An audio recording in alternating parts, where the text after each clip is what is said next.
And here we are on ESV Cloud Kingdom, and in the lower left-hand corner from the team FXO, it is StrCraft.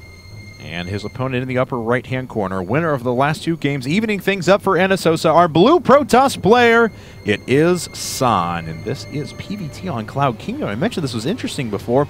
This map is interesting in general because you have this space, this even ground in between your second and your third, which is watchable by just a couple of siege tanks. But conversely, before you get up to 3 bases, it's very cool for Protoss players to kind of use 2-base Colossus pushes and kind of just force their way through. Yeah, I was going to say, when I was thinking about the analysis game, this is a pretty good map for Terran, but it's almost as good for Protoss in certain ways. I'm a little surprised StrCraft picked this map. However, StrCraft does have a huge advantage because he just saw San play PvT on a similarly structured map. So he can kind of make his build around what he saw San just do. And I wonder how he's going to react. What's really stuck out to me in the last game from San was that his build felt very unoptimized. He was floating a lot of resources at a couple of points. He went to this weird 5-gate Robo Twilight Council single forge. Didn't really have like a coordinated push in mind. Kind of put down a third when he felt like it. It was like a garage sale. It was a little all over the place with everything. It was mostly his positioning and his incredible decision making when the units were actually fighting each other that really let him win that game. So we'll see if StrCraft tries to knock out maybe a build order win here, or if he's going to try something a little bit weird. I've never known StrCraft to really try to do build order wins, but since he just saw San play PvT, he might have seen something like a little weakness in the tightness of the build, like you were saying, that'll say, okay, I know he's vulnerable at this timing, I'm going to try to hit that, and then go for a macro game, rather than just try to, you know, abuse it with an all-in or something. Well, he is getting gas now, so at the very least, it's going to be a barracks with a with an add-on on it. At the most, it could be something all the way up to Cloaked Banshees. We'll see if he tries to do something weird. San, of course, is going to be locked in, though, with the with this supply depot walling him in, so he'll be able to scout around for a little while. Marines just popping out, and StrCraft is saving up enough for a factory. Back on San's side of things, nothing out of the ordinary. Looks like a 1-gate expand out of him, unless he throws us a curveball here in a second. He does have a fair bit of Chrono Boost saved up. I would expect StrCraft to quickly go for Starport. I just have this feeling, locking in the probe so that he could get, you know, the early factory. He's showing the factory now. I would not be surprised if he went second gas and just went for like Banshees, because StrCraft actually does like Banshees in TVP, but you never actually know. Okay, so it's reactors, so possibly Hellions, possibly just Marines. Right. And as, he just clicked on his second gas, but decided not to do anything with it. Yeah, he's sending an SCV over there, so it looks like he's probably going to get it. I'm a little confused now if he's... There it is. Okay, so he is getting probably Hellions, but Hellions don't require a second gas, so we have not seen all of what he's doing with this build yet. And back on San's side of things. Oh my god. Well, it's gateways number 2 and 3 for now, and that probe was sitting there. 4th, maybe? Bueller? No, 3-gate expand, perhaps. So, interesting. So he is going to get really aggressive. Yeah, and it is a starport for StrCraft. He's going to have to be pretty careful. 3-gate expand does pretty well against starport builds, and also really well against Hellions. Hellions are better against 1-gateway expands. I just heard a scan. Did he scan the 3 gates? Let me check his vision. No, did not see them. Okay, so he does not know what this is yet. And he does have a bunker, which is going to protect him a bit. So the 3 gates won't do too much damage to it, if any. But I'm a little curious about the 3-gate expand. You don't usually see that a whole lot anymore. And StrCraft is going to have quite a bit of gas saved up.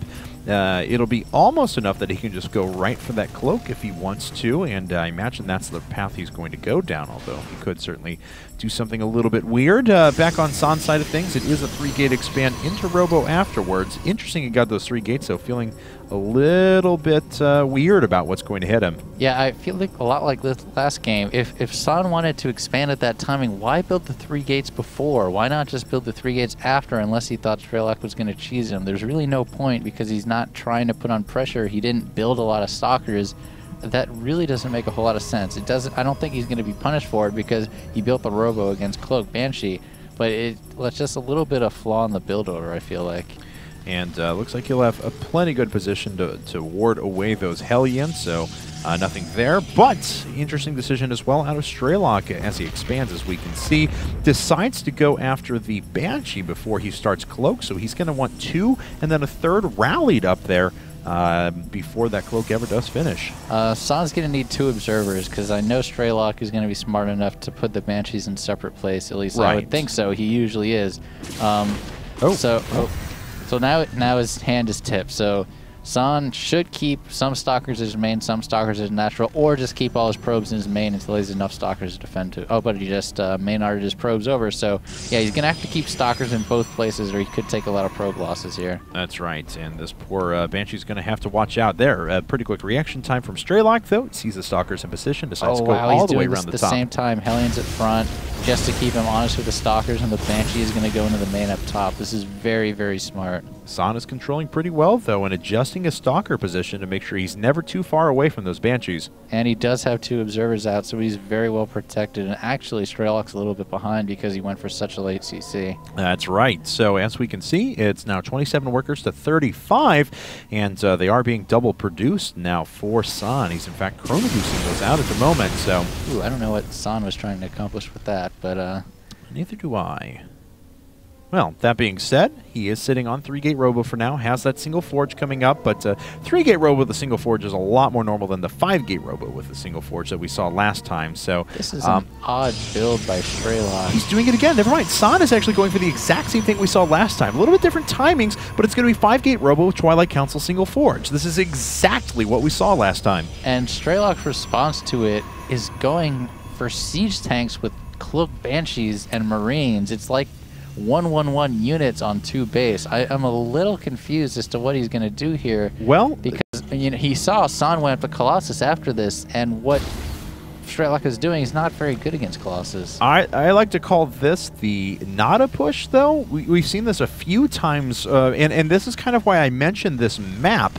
Was because siege tanks in this position right here are actually devastating. You can reach largely into your opponent's base, especially if you have the Banshees overhead, and you can start slowly pushing towards the natural. So they're actually super, super good. Oh, wow, DDSing down a couple of Stalkers there, then finally going after some of those probes. So StrCraft finding a way to do damage despite the fact that there was already preemptive cloak detection for San. Yeah, you got a few workers, which is key, and I believe you also got a Stalker, so that's going to help his follow-up push a lot. StrCraft smart, not going all in, getting his CC, but San also smart. I don't know if he did scout the build, and Charge is really good against this build as well. Yes, it is. Charge and Colossus are both really good counters to what StrCraft is going for. Even Charge Immortal before it really gets off the ground. I mean, that's super smart out of San. So yeah, but what I was saying though is that this not a style push revolves around Tank Marine Cloak Banshee. This is something we saw him do in GSL a couple of times. Notably, I think first started on a game on Belshire Beach, and it works out really well if if you're able to get in position. But San has already been able to read this pretty well so far, and he's making all of the appropriate precautions.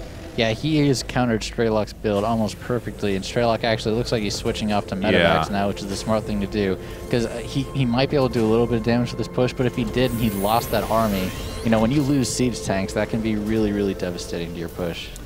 And let's see now, is San thinking of taking a third anytime soon? Or no, actually just Templar Archives. Yeah, or Templar, excuse me. Yeah, sitting on that, sitting on just 2 bases. Of course, the next command center just finishing up for StrCraft.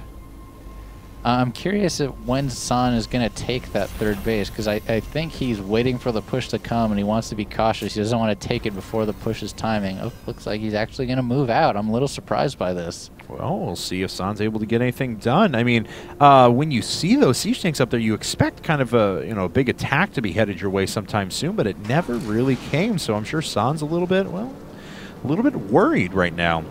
Ghost Academy coming up for StrCraft at the moment, so he will be able to be very prepared for almost any sort of tech that comes out. Supplies are pretty equal for our 2 players as well, but upgrades not really there for either of these guys.